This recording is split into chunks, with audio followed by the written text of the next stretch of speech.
मौलाना काकूब जी, आप आए और संक्षिप्त में, तो समय सीमा को ध्यान में रखते हुए अपने वक्तव्य को संक्षिप्त में मौलाना काकूब जी। नमस्कार, आदाब। औज़ु बिल्लाहि मिनश शैतानिर रजीम, बिस्मिल्लाहिर रहमानिर रहीम। मैंने कुरान मजीद का एक श्लोक आपकी खिदमत में पेश किया है।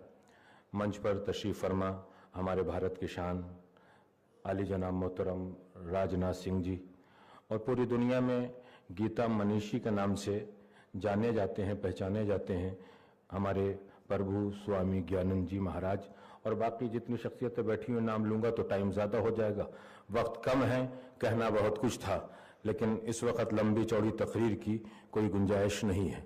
हम यहाँ जितने लोग इस हाल में बैठे हुए हैं सब श्रीमद् भगवद गीता को अपने जहन में, अपने दिमाग में बसा के आए हैं कि श्रीमद् भगवद गीता एक ईश्वर का रूहानी कलाम और पैगाम है। ये हमारा ईमान है, ये हमारी आस्था है और इस पर हमें काम करना है।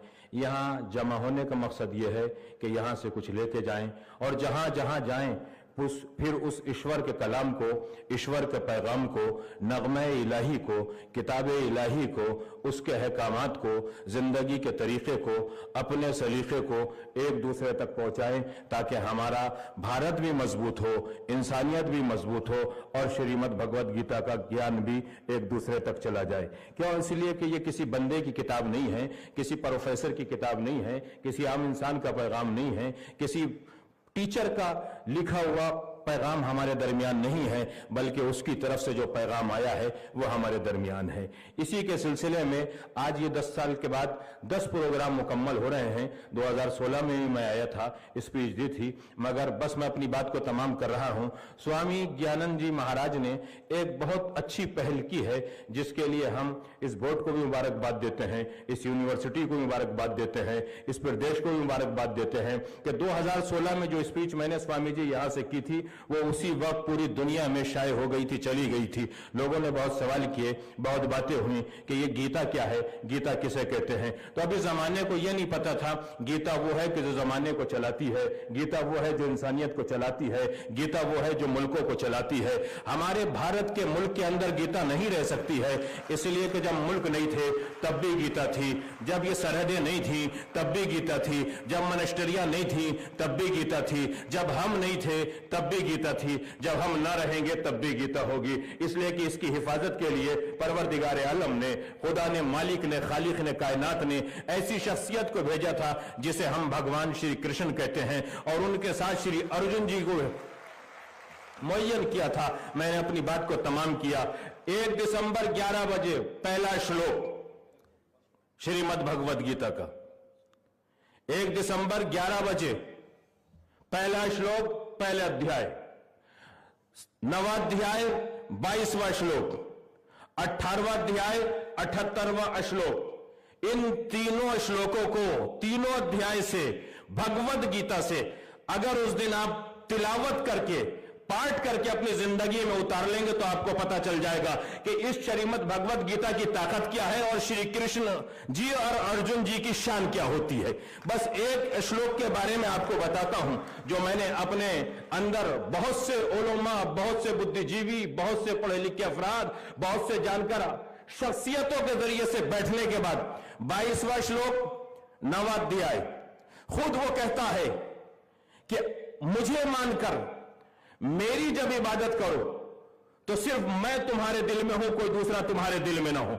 लेकिन जब तुम मेरी पूजा करोगे, मेरी इबादत करोगे, तो मेरी जिम्मेदारी है कि मैं तुम्हें इतना दूंगा कि दुनिया अगर छीनना भी चाहेगी तो नहीं छीन सकती है।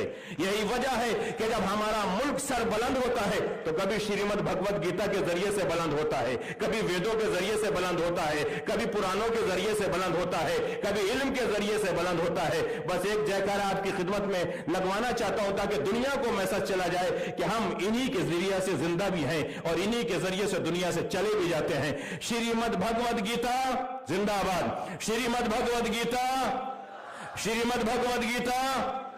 एक मुसलमान की जबान से नारा है, मैं कुछ ले दे के नहीं करता हूं ये काम, समझे।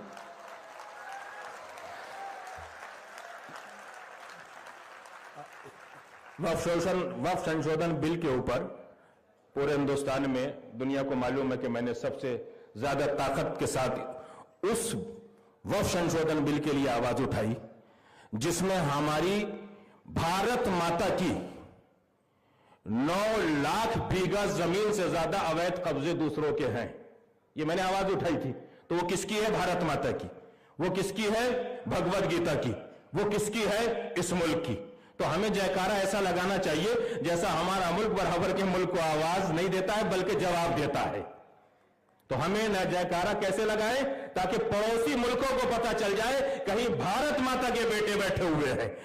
श्रीमद् भगवद गीता, श्रीमद् भगवद गीता, श्री कृष्ण जी, श्री अर्जुन जी, दोनों हाथों को उठा के भारत माता की, भारत माता की, भारत माता की।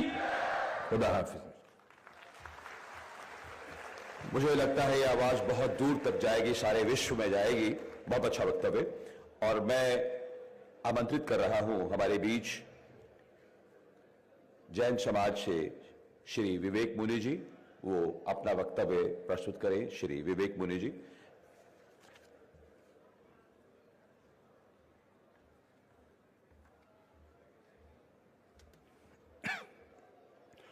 ओम